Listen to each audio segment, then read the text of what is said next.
Thank you very much, Chris, for the introduction, and thank you for the organizers to give us the opportunity to present ourselves. It's the first time that we are actually taking the stage at one of these meetings, so I'd like to start with a short introduction first, and then I'll tell you what we're currently doing at Camelot Campus, and in the end I'll briefly talk about what we see our future plans, which is really where the theme of this part comes into play, which is all about international collaborations. So just a little bit about myself first. I've got a master in biochemistry, and when I graduated I realized I wasn't born to be a scientist. But I've always loved science, and I've always loved the business about science, which is why throughout my career I've always worked in sales, marketing, and business development roles in the life science industry. Last 10 years for a company which I'm sure many of you are familiar with, called Life Technologies. Moved to Norway for a few years, and then rather than moving to the Carlsbad head office, I thought, no, I want to do something regional and do something for the region that I grew up in Belgium. Ended up just across the border in the Netherlands as a business development manager for Camelot Campus. Now, I'm sure very few of you are familiar with Camelot Campus. However, when I tell you a little bit about the history of what we've done in regenerative medicine, I think it becomes obvious and clear that we've actually been around and been active in the field for a number of years. However, historically, we come from a very different angle. It's one of the largest chemistry and material science communities in Europe. We not only focus on biomedical materials, which is where regenerative medicine fits in, but we also focus on other areas such as performance materials and bio-based materials. And I think this is where we have a unique position and experience where we can help this whole industry take it to the next level. Because as you can see on that picture, that black triangle is one big industrial park. It's about 800 hectares. I don't know how many square meters or feet that is. But within it sits a Camelot Campus, which is an open innovation campus, where we really look at research and development and taking industries, companies, and then research projects into the next level of growth. And having that industrial park makes us a very unique partner, because we are used to dealing with large-scale manufacturing. We are used to thinking about large-scale manufacturing. And I've heard so many presentations in the past few days talking about footprint and how it's all got to be scalable. And I'll come to that later when I talk about our plans in this field. I think with that knowledge from other industries, if we find the right way to use it and combine it, we can really help and work together and collaborate if come up with a large scale or the next scale that this entire industry of regenerative medicine is in need of. A little bit about the history. As you can see, it all started in 1902 with coal mining. Now you might think, okay, what has that got to do with regenerative medicine? It's actually not the point. The point is that throughout those 100 plus years, this entire region has constantly had to reinvent itself. So through innovation, the goals that we had were actually lousy quality. So we had to think of, okay, what can we do with the quality of the product that we have? So we moved into other areas, which ended up into the three areas of focus that we're currently working on: performance materials, biomedical, and bio-based materials. And I think that's really important with any industry that's developing and growing, is you gotta be willing to let go of the old, disrupt the old a little bit to come up with something better so you can get it to the next stage. And throughout those 100 plus years, we've actually developed some technological competencies that this industry is in need of. Again, we've been moving to preclinical and phase 1 and phase 2 and phase 3 trials, few commercially available products. But if you look at the number of products that are about to hit the market in the next coming years, we need a different scale, and we need some competencies from other industries that need to be put into place for this to work for the regenerative medicine industry. Camelot Campus is a non-profit organization. We are what we call a triple helix organization, and I'll talk a little bit later about that. But you can see at the bottom who our shareholders are. It's an academic partner, the University and Academic Hospital of Maastricht. It's an industrial partner, DSM, and it's the local government of the province of Limburg. And what our mission is we want to accelerate a sustainable world through an open innovation and business-driven community. And I think there's two keywords in there. It's open innovation. Everybody talks about collaboration. Great, let's go and do it in an open, innovative way. And business-driven, because taking science into the next phase you need to stop thinking about science and you need to be willing to stop thinking about business. Because unfortunately, great science doesn't equal great business. And as you can see, we're located in an industrial park. It's filled with business people there. There's a lot of scientists, but in the end, it needs to have an economical and business sense. And I think that's a big mind shift for people to take sometimes. But it's needed to get to that next level that everyone's looking for. Not going to talk too much about this. Slides are going to be available afterwards. But Triple Helix, as I mentioned, collaboration between very different stakeholders, industry, government, academia. I think when you look back at the next future of our entire economical system, this is a great example of how this can work. It no longer can be that large industry squeezes everybody down. We need to work together to make it work for the better good of all. And what we've seen in the Triple Helix organization is when local government works towards a consensus space, that's when these things magically happen. Because in the end, the industry sees that they can still make money. The academia, they see that they can use the knowledge that they've been developing and make it into something useful. And of course, the government sees that there's economical growth, which in the end is how we all benefit from it. Another important to make is that everyone in that organization needs to be willing to take on the role of the other. For example, government needs to be willing to spend some money. And for us, that's very obvious. Our regional government was very fortunate to have some good stock options. They sold it all off, and now they're using that money to reinvest it in the region as smart money. There's about several hundred millions that's going to be invested over the next 10 years. And what they want is that investment they want it to be paid back. So it's just not investing it and it's all gone after 10 years. No, they want to see some economical return on that. Now, what do we offer? And this may sound a bit strange at first if you think about where we are. But having heard some of the talks previously, for example, the one from GE just before the coffee, we offer state-of-the-art facilities, right? And if you think about the footprint that's needed to bring all these products to the market, real estate and smart way of developing real estate is going to be essential. So that's why we're learning again from the other industries that we've been active in, and we look at, okay, how can we take this to the next level? And we're really good at building mini plants, pilot plants, and then full-scale production plants in a very staged and scalable way. And this is exactly what's needed for regenerative medicine. Is you take it from phase 3 into a flexible early-stage commercial manufacturing, scale it up later on, and then in the end, when everything is up and running and you've got a good system going and the commercial products out there and being used, then you can look at, okay, what's the manufacturing on an ongoing basis? And that's what we're good at, and that's where we're making a commitment to do the same for this industry. We're not only offering state-of-the-art facilities, but also venturing. We understand that financing is critical. We also understand that VC are very reluctant to invest in a industry that seems so full of risk. So we've put up our own venture capital fund, and I'll talk a little bit later about that. And then, of course, as I said before, you need to take this into business. So that's why a third service or product that we offer is we're supporting anybody in bringing people together. Whether it's business development, but also whether it's bringing scientific partners together, bringing providers of material and systems with research together, we play an active role in making all of that happen. And I'll talk a little bit later about some additional innovative community thinking that we're doing. This is just an overview of the areas that we focus on. As you can see within biomedical materials, it's not just regenerative medicine. Tissue engineering is an important one because historically DSM, who's one of the big companies at our campus, is really good at building polymers. Material science is one of their key aspects. So looking at scaffolds, wound management products where you combine materials with living cells is an area where we see a big opportunity and synergies. And then other areas which might be less relevant right now, polymer implants, medical coatings, and so on.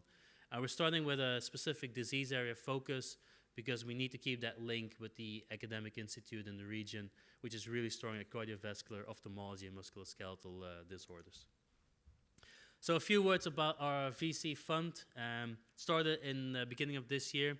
Currently, there's 40 million euros available to be invested in the next 10 years. We're looking at 5 to 6 participations per year. Average investment is going to be between 1.5 to 2 million, but it could go higher than that.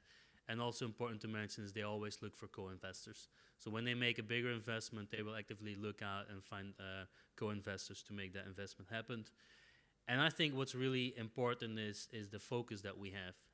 We're looking at growing companies in a late stage, phase 3, phase 4, but we're also looking at companies in this field. So we're not just investing in any life science company, we're investing in companies that are in tissue engineering, regenerative medicine, and some of the other areas that I've mentioned before.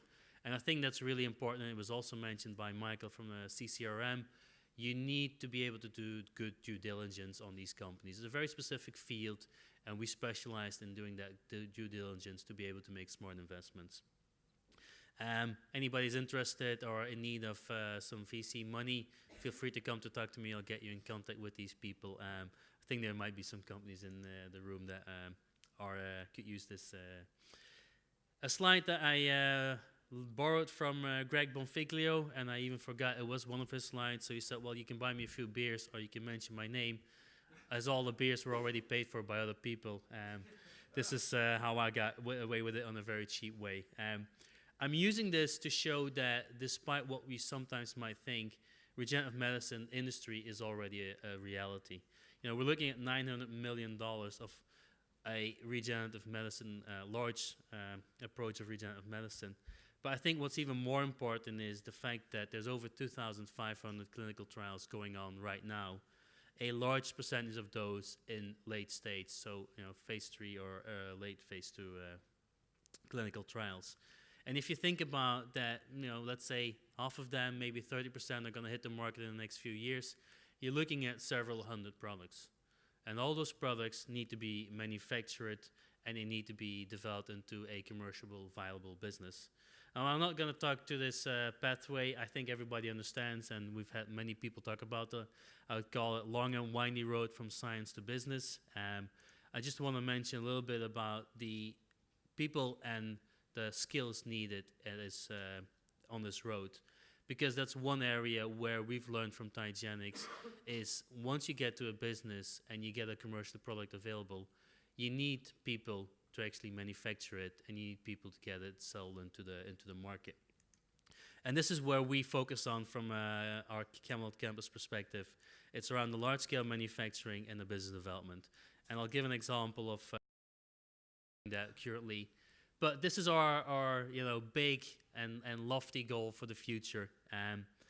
It's called Regeneration Street. And initially I thought, all right, do I even dare to mention the scale that we were thinking about? But looking at the footprint that we need, I think this is actually the scale that everybody needs to start thinking about. So we've got 50,000 square meters in front of our campus, which we're going to develop over the next 10 to 20 years. It's going to be filled with biomedical and regenerative medicine research, production, and innovation.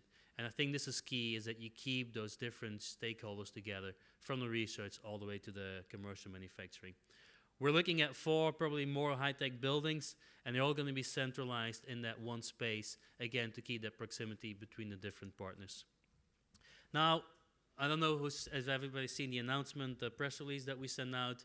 We're taking a first step in making this happen together with some key partners. And again, I can't emphasize how important partnerships are, because we can definitely not do this alone. This building, for some of you who may have been there, is the old Titanic manufacturing facility. In 2009, when Titanic was looking for a location to start commercial manufacturing, they ended up in the Netherlands. Being a Belgian company, unfortunately, the Belgian law didn't allow commercial manufacturing of cells, so they ended up just across the border. And what they did is they actually rented an empty hall at our campus. We didn't know anything about regenerative medicine. I just learned from Chris that he's been talking to DSM, advising them about regenerative medicine, but they decided it was too early for them. I know it still is, so that's why we're taking over that role from them. Titanic started manufacturing at this facility. Now, we all know Dendrion, Titanic, Genzyme. I wouldn't say mistakes, but I think in hindsight, there's some lessons learned about how smarter we need to be about manufacturing these products. So what happened is Pharmacell took over this facility, and we're now partnering with Pharmacell to make this deal happen. so that in a financial feasible way, everybody benefits from it. So initially it was an empty hall. There's a clean room inside of it, which is going to be used by Pharmacell for their CMO activities. And I'll talk a little bit later about the rest of the facility, which we're developing with Pharmacell and other partners, again, to make sure that the footprint and the scale is done in a way that's scalable and modular. You see some nice pictures that of the facility as it looks now. I think it's still state of the art. I'm by far one of the best facilities out there. And I'm really glad to have Pharmacell as a CMO partner on campus, because they've got the experience and some of the lessons learned that we need to take this to the next step. So this is a top-down view, 2,400 square meters, 750 square meters of clean room currently in there, which is going to be rented and used exclusively by Pharmacell for their large-scale commercial manufacturing. If you see the left part where that says exclusively Research Institute and third parties, that's what we're developing right now. It's another 650 square meters of clean room facilities. We're going to do it in such a way that's very innovative in its design, so it's very modular and very scalable. And I'll come to that later on, because we understand that getting it from research into commercial manufacturing, there's a bunch of steps that need to be taken in terms of scale. And then, of course, the rest is shared facilities like meeting rooms, reception, offices, and so on. But very important to note is, in coming back to the partnership with Pharmacell, this entire facility is going to be serviced by Pharmacell because they have the GMP certification. And if you think about a small company that's taking the next step, any cost reduction in a smart way with partnerships is very important. So that's why we're so happy to work with Pharmacell on this. This is a very schematic overview. It's much simpler than real life, but this is how we're thinking, is we want to grow with you to commercial success. And we talked about the endpoints being, reimbursement or market approval. I think the real endpoint is when your product is selling. You've got a stable run rate business where your product is being used and being sold to patients and medical doctors. And you need it in a bunch of steps. And the very last part of it, where you have your own facility, that's where everybody needs to think about, is one day there's going to be a building with your name on it, and then you work backwards from there. How do I get there in a smart and a step process? And from what we know from other industries, we've got some skills and some experience that we can help you do that. A little bit about the institute on the campus. It's a collaboration between 4 founding fathers. Again, DSM, University of Eindhoven, Camelot, and University of Maastricht. And it's a public-private collaboration with about 40 million euros of funding. Right now, the total funding is going to increase up to 80 million euros. And they've got 2 focus areas. You can ignore the right one, that's all about bio-based materials, greener alternatives for the plastics and other products currently in use. It's the left part that's really important, is about making smarter materials. I'll give a few examples, but it's really about how can we combine biomedical materials for healthcare applications that have healing properties. Think about scaffolds, combining it with living cells and so on. And I'll show you a little bit later on some of the examples of the projects that are currently happening. This institute is open for third parties, so we'll be actively looking out for people who have a project that needs to be developed. But again, what's really important is the way these guys are thinking about research products. Again, they understand that in the end, something valorization needs to come out of it. There needs to be a commercial endpoint. So they're really taking it to a similar design. You've got an open R&D lab where everybody can come in and come out. There's some supervising people in there. But they're working towards a GLP lab and then even into small batch GMP production facility. And in that GMP production facility, there will be trained and skilled people that you can work with, so you don't have to do all that investment yourself. And that comes back to the point I made earlier. When Titanic started doing the manufacturing and looking at scaling up, they realized it was really hard to get the right people. So because of the way we're organized, we've got this close link with academic institutes. We're now setting up a project. We're bringing in an industrial partner, which is simply a recruitment agent, and say, okay, what are the skills and the profiles that we need in the coming years, and how can we get there? So the academic institute and the universities and the high schools, they're going to look at courses.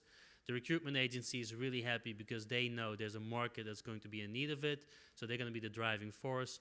Again, we're working with Pharmacell and Titanic about lessons learned in the past, and bringing it all together in an open, innovative, collaborative way is how we're going to make this happen. There's a little bit of background information. The projects, because I can see Chris standing up, you can read up all yourself, but one in cardiovascular, one in orthopedics. This is just a summary, but I like to end this because it's a great example of what we can do. We can build massive, impressive, state-of-the-art facilities. This is just a central facility. It's going to be home to some of the companies. It's going to be home to the restaurant and the Grand Cafe. There's going to be some sport facilities. But if you think about the end in mind in your own company, in your own facility, I think we can help you get to that in a very late stage. And I'd like to thank you very much for your attention. Thanks, Kurt. Super talk. Spot on time. We have time for just one very quick question. I'll ask the question. Oh, is it on the back? No. I'll ask one quick question. So, is the vision to have this as the core of maybe of a cluster? I mean, is the idea that companies and people will develop their product within it, and then they'll set up close by, and there's that space available to them to do that? Yeah, so the space is available. What I've realized in the last few days is, I've shown you regeneration street number 1. We're already working towards number 2. But we understand that that's have to look very different than number 1. And that's where I think there's great opportunity for collaboration, bring some people together and say, okay, how would that look like? Maybe on paper, maybe very theoretically, and then starting from all the automation technologies that are out there, lessons learned from companies like Pharmacell, Titanic, how can we do it better, how can we do it more scalable, so that we can actually help those 100 companies get to the facilities that they need. Great, Kurt, thank you very much. Thank you. Really, really great insight, and we wish you every bit of luck with that, and expect to see it grow over the coming years.